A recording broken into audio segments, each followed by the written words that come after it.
Naam, habari za saizi. Kwa majina naitwa Bwana Ahmed Kombo, mimi ni mwanaharakati huru.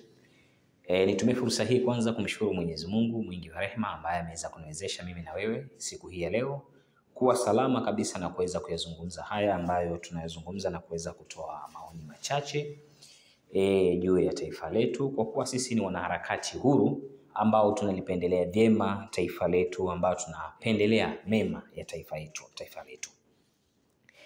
Moja kwa moja niende katika jambo ambalo kwa sasa limekuwa likizungumzwa sana, na mimi binafsi nimekuwa nikitoa maoni sana juu ya hili jambo. Lakini pia mada kuu itakuwa ni kwa nini viongozi wetu, watawala wetu wanatengenezewa zengwe ili waweze kuchukiwa. Tunazungumza haya kwa sababu wote lengo letu ni kuweza kuwapenda viongozi wetu wa nchi, kwa sababu ndio walioshika dira ya taifa letu, wameaminiwa na Mungu. Mungu ndio aliyoweka pale. Ndio maana leo hii tunamuona rais wetu wa Jamhuri ya Muungano wa Tanzania akiongoza mamilioni ya Watanzania, kwa sababu yeye ndiye aliyekabidhiwa dhamana kubwa kabisa na Mungu. Napozungumza na Mungu kwa sababu zifuatazo. Napozungumza na Mungu, uongozi wowote unaomfikia binadamu, kwa sisi ambao tumesoma somo la tauhidi, tunasema kwamba yani naposema tauhid ni kama ni tafsiri, sio ni tafsiri vipi, wataalamu wa lugha wanaweza wakanielewa. Chochote kinachotokea, yani imani tuseme, chochote kinachotokea ni mipango ya Mungu. Kwa hiyo uongozi wowote unatoka kwa Mungu mwenyewe. Nitumie fursa hii sasa kuombea ndugu zetu wako hospitalini rejea. Mwenyezi Mungu atufanyie wepesi waweze kupona, waweze kuwa salama, na sisi tulikuwa na afya njema. Mwenyezi Mungu aendelee kutupa afya njema tuweze kupambana nia maisha yetu ya kila siku, kuweza kutafuta ugali wetu wa kila siku. Wale tangulia mbele za haki, Mwenyezi Mungu aendelee kuwasamehe dhambi zao. Na mimi Mwenyezi nitumie fursa hii kuombea wazazi wangu, Mwenyezi Mungu afanyie wepesi huko waliko akhera, maana walishatangulia akhera, ama walishatangulia mbele ya haki kwa muda mrefu. Lakini nitumie fursa hii kumwombea rais wangu wa Jamhuri ya Muungano wa Tanzania, Daktari Samia Suluhu Hassan, ambaye ni rais wa Tanzania, kwa sababu lazima kila Mtanzania asimame kwa ajili ya kuweza kumwombea rais wa Jamhuri ya Muungano wa Tanzania, kwa sababu tunampenda rais wetu, ni rais wetu wa kuigwa, ambaye ni rais wetu tunayemkubali sisi kama Watanzania. Ndugu zangu, nimezungumza kwamba nitakuja kuzungumza kwa nini viongozi wengi wa kiongozi ama viongozi wengi huwa wanaundiwa zengwe. Napozungumzia kuundiwa zengwe ili wananchi waweze kuwachukia, inabidi tutambue tuna watu wa aina gani katika hii dunia. Shanifahamu kwa uelewa wangu mimi mdogo, na hapa nitazungumzia yote kinagwajima, nitazungumzia mpaka mifano ya nyuma. Shanifahamu ili tuweze kuelewana, na naendelea kumpa moyo rais wangu wa Jamhuri ya Muungano wa Tanzania, Daktari Samia Suluhu Hassan. Sehemu yoyote kwenye mafanikio, wapingaji lazima wawe wengi wakiona mafanikio, kwa sababu kinachotokea hapa kipindi hichi cha rais wetu wa awamu ya 6 Daktari Samia Suluhu Hassan, watu wanayaona mafanikio. Sasa yalikuwa sio matarajio yao, na wanaamini kabisa Watanzania, kwa kuwa wanamuamini Rais Samia Suluhu Hassan, na wanakwenda kumpa miaka mingine mitano kwa uwezo wa Mungu. Wanakwenda kumpa miaka mingine mitano, wanaamini ya kwamba yani walimwekea wasiwasi mara ya kwanza. Hawa watu ambao walikuwa wanadhania kwamba Rais Samia hawezi kutoboa ndani ya miaka hii kwa kumalizia miradi aliyoyaacha Dr. John Pombe Magufuli, pamoja na kuanzisha miradi mingine ambayo yeye binafsi ameweza kuitekeleza. Watu walikuwa hawajaamini kitu kama hichi. Kwa hiyo wanaona maajabu. Bi mkubwa ana moyo wa aina gani? Ana ukomavu kiasi gani? Kwa nini ameweza kumaliza miradi hii? Hili ndio jambo ambalo linawaumiza watu wenye choyo, watu wenye chuki. Ndio maana leo hii maneno ya ovyo, maneno ya dharau hayaishi, kwa sababu wanaamini kwamba huyu mama amewashinda, yani rais amewashinda. Jamani, ndugu zanguni, iko hivi. Tumeona marais kila wanapokuja kelele zinakuwa nyingi, kashfa, wanajaziwa kashfa nyingi, wanachafuliwa, ili mradi tu kuepusha ile imani kwamba baadhi wawagawanye wananchi waweze kuichukia taifa lao. Mimi niwaambie tu kitu kimoja jamani. Sisi Tanzania leo tunajivunia ni nchi ya amani. Sisi Tanzania leo tunajivunia ni watu ambao hatuna tabu, ni watu ambao popote tunakwenda tunapendwa, kwa sababu ya amani tulionayo. Kwa sababu ya amani tulionayo. Na hii amani tulionayo, kuna watu wengi sana wanapambana kuhakikisha amani isiwepo. Hususan inapofika kipindi hiki cha mambo ya kampeni hizi, mambo ya uchaguzi. Hususan inapofika kipindi hichi. Kwa sababu watu wanatafuta kuweka mirija yao ili wahakikishe taifa liweze kuvurugika. Jamani, si kila mnayemuona anachukua fomu muda mwingine mkadhani ni watu sahihi. Wengine si watu sahihi. Ndio maana Mungu ameendelea kutulinda, kwa sababu sisi wa Tanzania tumekuwa ni waumini wa kuomba dua kila uchao, Mungu tulinde. Si kila anayechukua fomu wakadhani ya kwamba ana nia njema na Tanzania. Mungu sisi anatulinda, ndio maana anawapitisha watu ambao wana nia njema na taifa letu. Kama tunavyoona leo, rais wetu wa Jamhuri ya Muungano wa Tanzania ni rais wa taifa letu, kwa sababu ana nia njema na taifa letu. Tumeona tukirudi kipindi cha Nyerere, tumeona tukirudi kipindi cha Mkapa, tumeona tukirudi kipindi cha Mwinyi, tumeona tukirudi kipindi cha JK, tumeona tukija kwenye kipindi cha Dr. John Pombe Magufuli, tumeona, na kipindi hiki pia tunaona ni namna gani serikali zetu zinavyohangaika kuhakikisha taifa letu linakaa katika uimara, kwanza kwenye amani, ili watu waweze kujitafutia ugali wao kwa utulivu.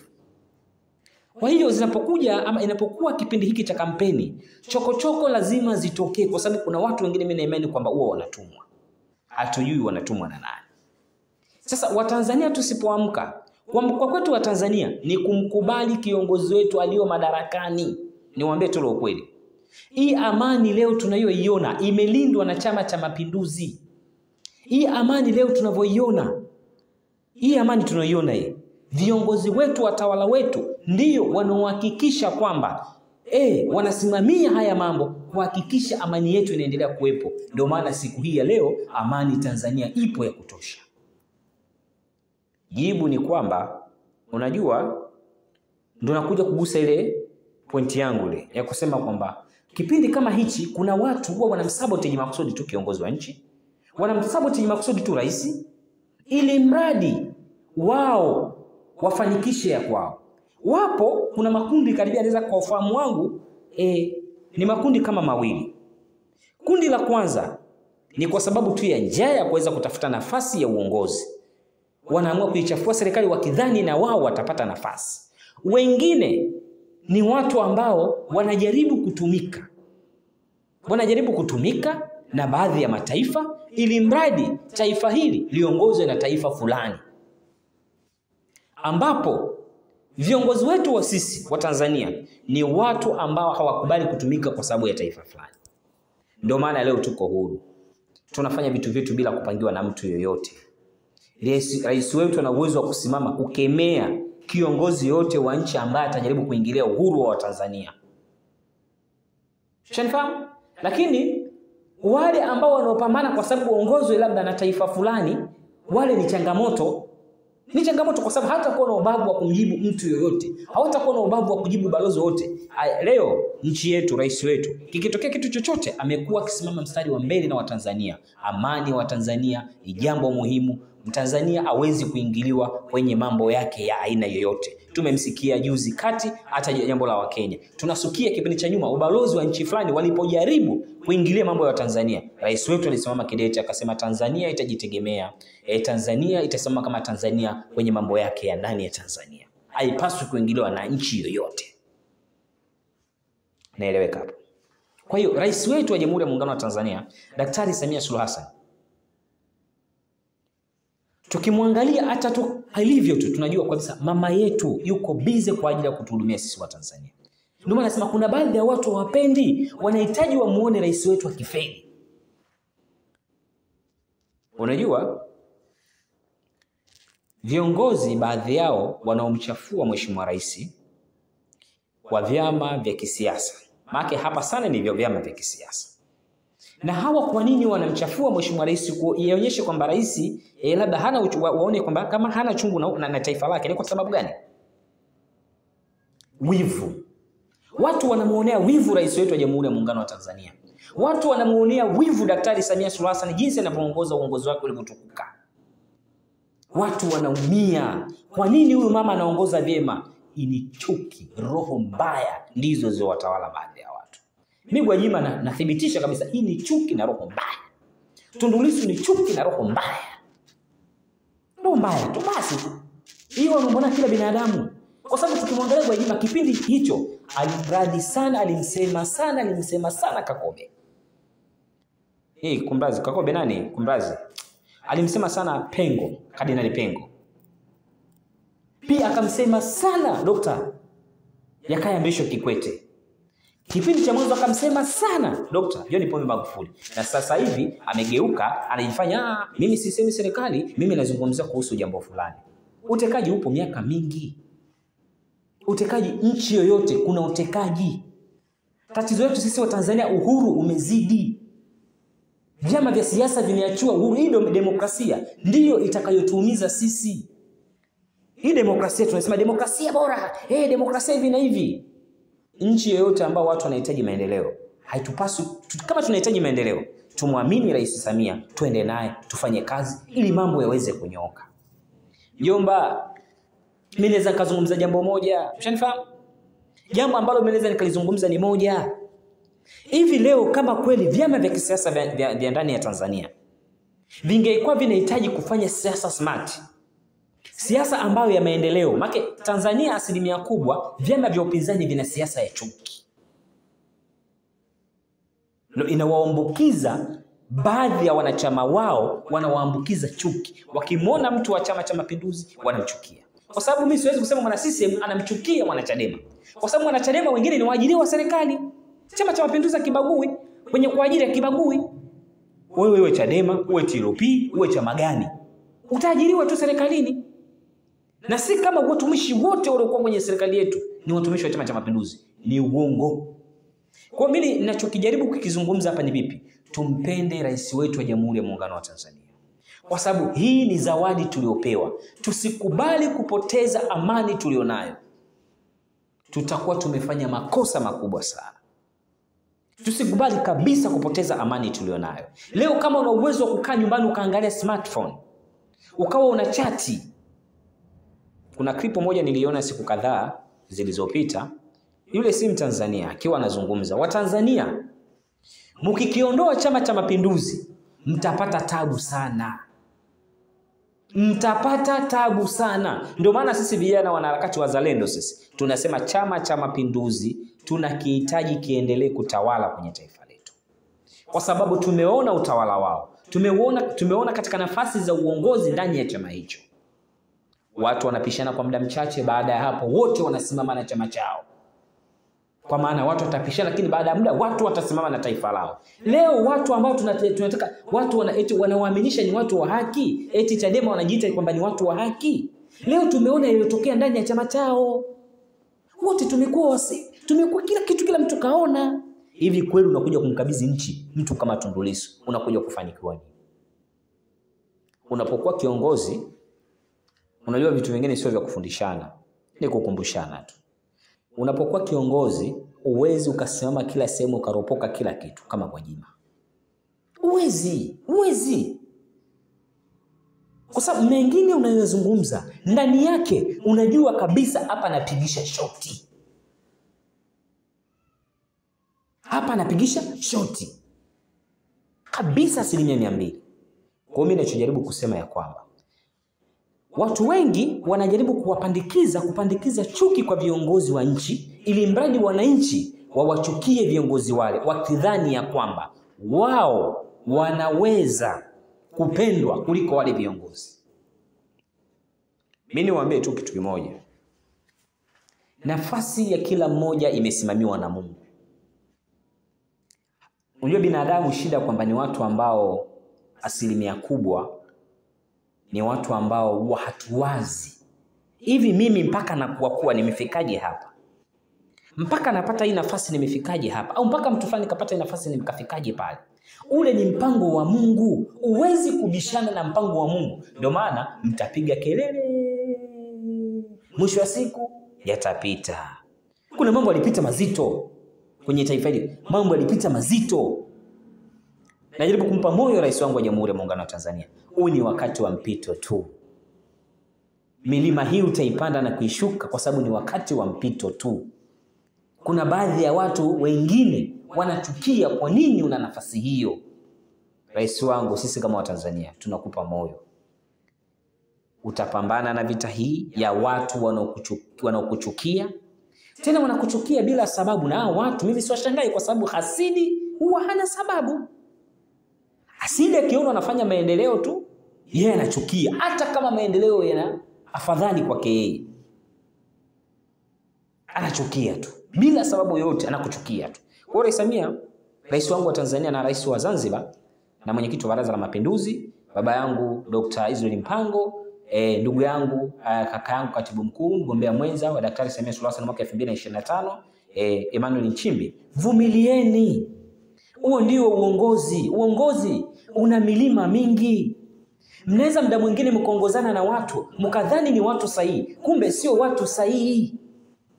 Sisi wa Tanzania tumewaamini na tunawaombea dua kila siku inavyozidi kwenda. Mungu awasimamie. Watu wenye akili kama za Gwajima wanapasa wakae chini wajitafakari. Gwajima anazungumza kwamba yeye anapinga swala la utekaji. Lakini leo tukiangalia nchi ya Israeli inavyoionea nchi ya Palestina, watoto wachanga wasiokuwa na makosa wanaumia. Na ukija kwenye sheria za mambo ya mapigano ukisoma kwenye vitabu, watu ambao hawapaswi kuumiza ni watoto wadogo, wamama na wazee. Lakini je, kwenye kanisa la ndugu yetu Gwajima, ukiangalia nyuma, angalia pipu, utaona kuna bendera ya Israeli. Shanifahamu? Marekani mwenyewe, kwa sababu ndo huwa ni mbabe, tuseme huwa ni mbabe kwenye dunia, kwenye mambo mengi, hawezi kufanya umafia kama ule anaofanya leo. Gwajima hayo anayaona. Watu wanaokufa Israeli, yeye bendera kaweka kwenye kanisa lake. Leo unasema eti Tanzania kuna 1 2 3 4 5. Yeye aniwakingia kifua Waisraeli ambao wanawaumiza binadamu wenzao. Tuache mambo ya kiimani. Tuache mambo kwa sababu wao ni imani fulani. Tuache mambo ya kiimani. Tuzungumze kwenye nafasi ya ubinadamu. Imani ipo kwa kila mmoja na imani yake. Lakini tuacheni na mambo ya imani. Hapa tuzungumzie swala la imani. Kila mmoja na ubinadamu wake. Israeli wanachokifanya kwa Palestina ni sahihi? Wewe Gwajima ndio unawakingia kifua wa Israeli? Huu ni mfano tu. Unajua, unapotaka kurusha jiwe, angalia ile jiwe unalorusha. Umeshika kwa mikono mingapi? Unamrushia mtu ambaye hajakunjua mikono yake. Wewe umekunjua mikono yako kwa kurusha jiwe lako, kumbe wewe ndio mtu mbaya zaidi. Haya, sasa uko wapi? Kwa nini umekimbia? Kama kweli wewe unachokizungumza unamaanisha, why ukimbie? Umejichimbia wapi? Unajua, mimi niendelee kuiambia serikali yangu iendelee kusimamia misingi. Usalama wetu wa Tanzania ni jukumu kubwa. Ninapozungumza usalama wetu ni jukumu kubwa. Watu wenye kupotosha, mwisho wa siku wakamatwe, waende mahakamani, wakaeleze kile wanachokizungumza kwa ushahidi gani walio nao.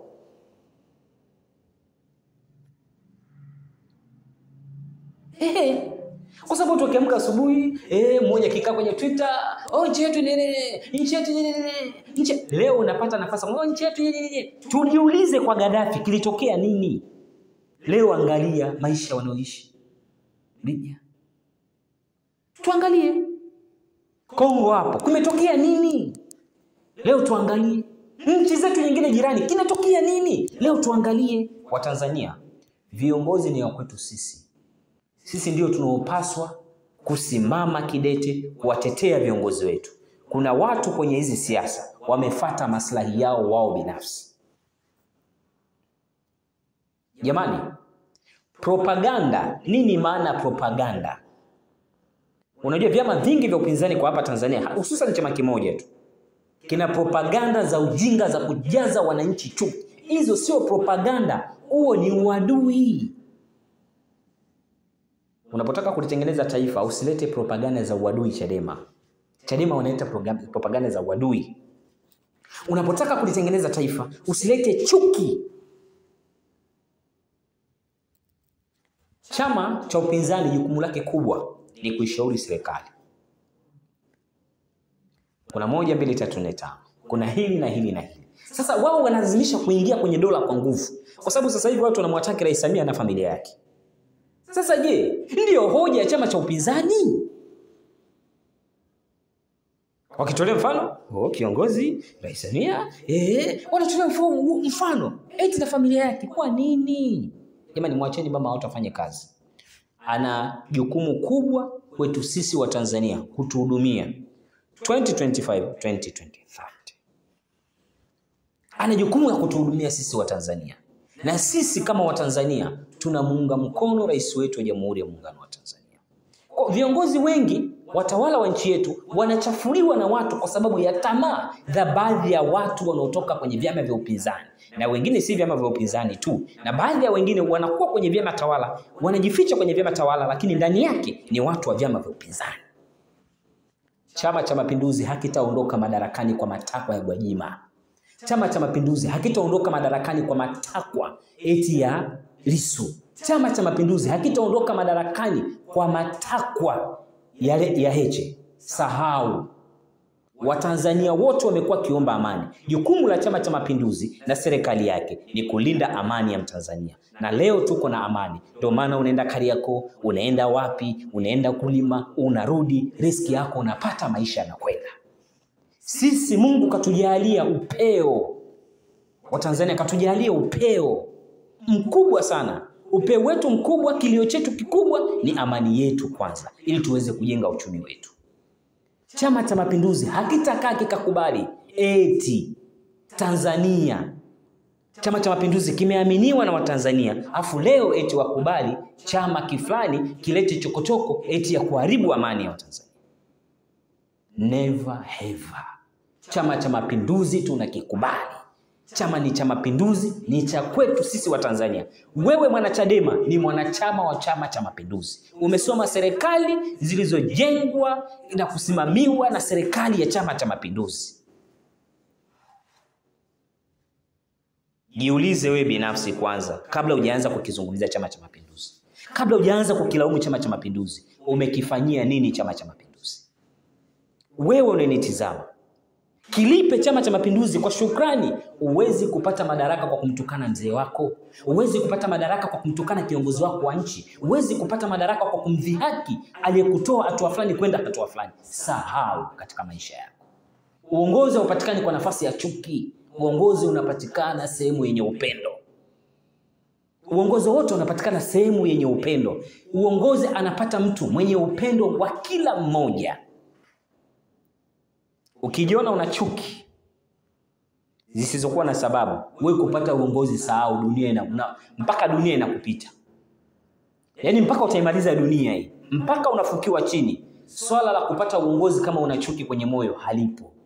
Halipo kabisa. Utaishia tu kuhangaika, kuteseka hivi na kwa sababu unajitakia mateso mwenyewe. Ukivunja sheria zipo, mkondo utachukuliwa. Kama umevunja sheria utawekwa ndani. Mwisho wa siku utajiita wewe ni mpambanaji, utajiita wewe si mpambania taifa. Hakuna mpambania taifa. Asilimia kubwa wengi hawa watu wa vyama vya upinzani wanapambania matumbo yao. Tumemwona mmoja kazuiwa kwenda nje. Alikuwa anaenda kufanya nini? Lema alikuwa anaenda nje. Kapigwa pini na manga. Kwa nini? Wana ajenda gani za siri hawa? Jamani, viongozi wetu tunawapa pole sana.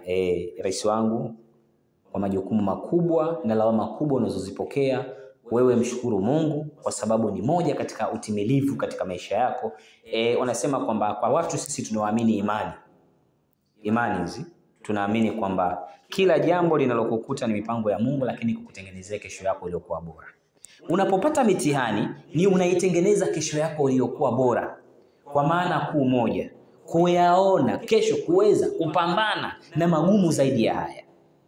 Tanzania sisi na rais wetu hatutakubali taifa liweze kupoteza amani.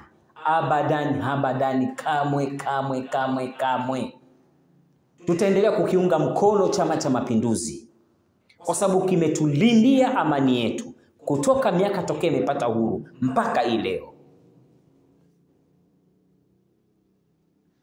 Wanasema hivi, kikiondoka Chama cha Mapinduzi, mfano huu ni mfano tu, Tanzania tutapata tabu kubwa sana, kwa sababu kuja kutengeneza mfumo mpya, kuja kutengeneza serikali mpya si kazi ndogo.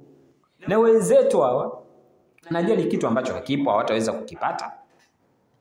Tumeona ndani ya nafasi za Chadema, tuliona ilipokuja kitu kinachoitwa Ukawa, nafasi nyingi walizichukua Chadema wakawanyima wenzao wenye vyama vingine vya upinzani.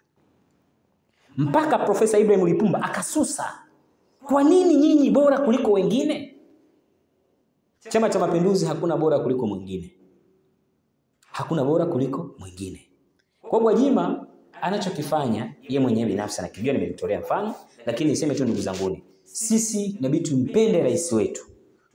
Tutake tusitake, ni lazima tumpende rais wetu. Tumkubali rais wetu. Rais ni wa kwetu sisi.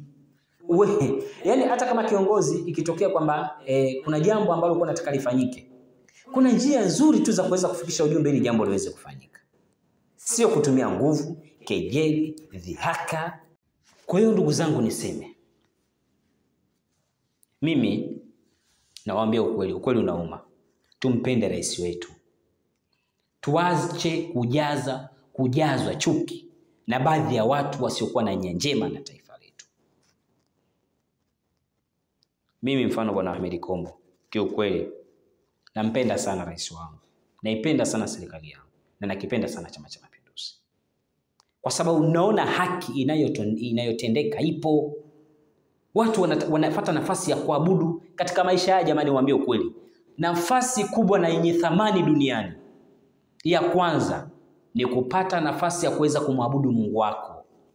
Na waambieni ukweli, kataeni kubalini, kwa sababu zifuatazo. Ukipata nafasi ya kuweza kumwabudu Mungu wako, nafsi yako na moyo wako unakuwa na amani iliyotulia.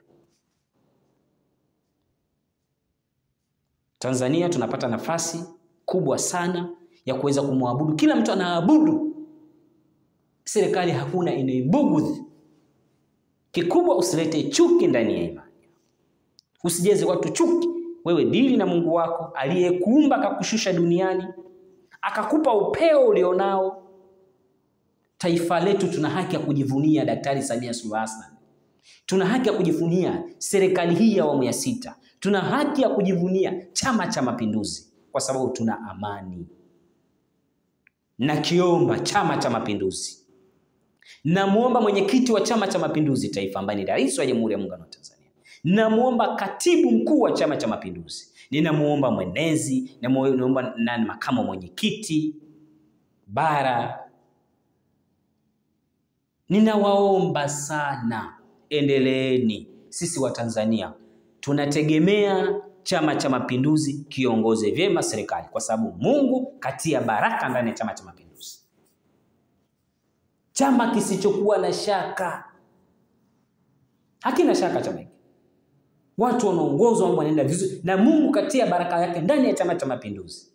Leo Chama cha Mapinduzi kinakwenda vizuri kwa sababu kimepata mwenyekiti makini, kwa sababu kila mwaka Chama cha Mapinduzi kinapata mwenyekiti makini. Tuliwaona viongozi wengi, kwanza Dr. John Pombe Magufuli, JK, na viongozi kina Mkapa, Dr. Hussein Mwinyi na kadhalika, Nyerere, wote tunawaona utendaji wao. Mimi niseme, hatutadanganyika kama ya kule walikosema kwamba vijana wengi hamna ajira. Msikubali uongozi wa Gaddafi. Wakamungoa Gaddafi, wakaharibu maisha yao, mpaka leo wanajuta. Jamani, msiombe amani ipotee. Msiombe kabisa jamani. Mabomu ya Mbagala na Gongo la Mboto tu, Watanzania walijuta, walihangaika. Tusijaribu kuyaiga ya kuigwa. Tuchunge amani yetu ili mradi tuweze kupanda kiuchumi. Leo wewe unalalamika ni maskini, unalalamika una hela. Sasa taifa likiingia kwenye machafuko utapata muda gani pesa wewe? Acheni vijana wenzangu kutumika na makundi yasiyokuwa na maana. Tutumike na kundi moja tu la kuweza kulijenga taifa letu, la kuweza kumuunga mkono rais wetu wa Jamhuri ya Muungano wa Tanzania. Ndio kundi letu sisi. Kundi la Watanzania ni rais wetu. Popote tunaposimama, atakayempinga Samia tunamwambia no, tuachie rais wetu. Kwisha kazi. Tunaona kazi aliyoifanya ni kazi kubwa. Mimi niseme sina la ziada, ila nina mengi sana. Nampenda sana rais wangu, narudia kusema. Nampenda sana Daktari Samia Suluhu Hassan. Mungu aendelee kukuweka. Rais wetu, utuongoze mpaka utakapomaliza muhula wako mwaka 2030. Rais wetu, tunakupenda. Mungu aendelee kukujaza mapenzi na Watanzania. Mungu aendelee kutujaza mapenzi na wewe rais wetu. Tukupende kama tunavyokupenda na upendo uendelee kuzidi. Uwe na imani na sisi, usichoshwe na maneno ya baadhi ya watu. Rais wangu, Watanzania wengi hawana misimamo ya Gwajima. Watanzania wengi hawana misimamo ya Tundu Lissu. Watanzania tulio wengi tunakuunga mkono. Hayo ni makundi machache kati ya makundi ya watu wachache. Rais wetu, Mungu aendelee kukupa afya njema. Mama yetu Daktari Samia Suluhu Hassan, tunakuomba endelea kulipambania taifa letu. Mwenyezi Mungu kwa upendo wake atakulinda. Yeye ndiye aliyekuchagua kukaa hapo, na tunakuhakikishia na sisi kwa kuwa Mungu alikuchagua, na sisi tutakuchagua, na tulikuchagua na tutakuchagua. Mungu akujaze mapenzi na Watanzania, na Mungu atujaze tena mapenzi mara mbili yake. Na wewe rais wetu wa Jamhuri ya Muungano wa Tanzania, hatuna cha kukulipa mama yetu. Hatuna cha kukupa mama yetu. Sisi watoto wa walala hoi ndio tunaona thamani yako. Tunaona thamani yako kwetu sisi. Taifa letu lina amani, zawadi kubwa kwenye dunia. Mungu kutujalia amani kubwa, akampa mtu nafasi kiongozi, naye akailinda amani. Ili upate kuabudu ni lazima uwe na uhuru, amani yako iwe huru zaidi. Leo Tanzania watu wanakwenda kanisani, watu wanakwenda misikitini, hatuna wasiwasi. Tunaabudu kila mtu kwa imani yake, hatubuguziani.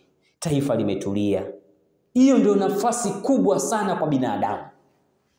Kwa sababu leo binadamu utatafuta ugali wako, lakini kinachobakia ni nini? Utakufa tu. Ukifa je? Kwa sisi tunaamini imani. Kule unakokwenda uliandaa maisha yako hapa.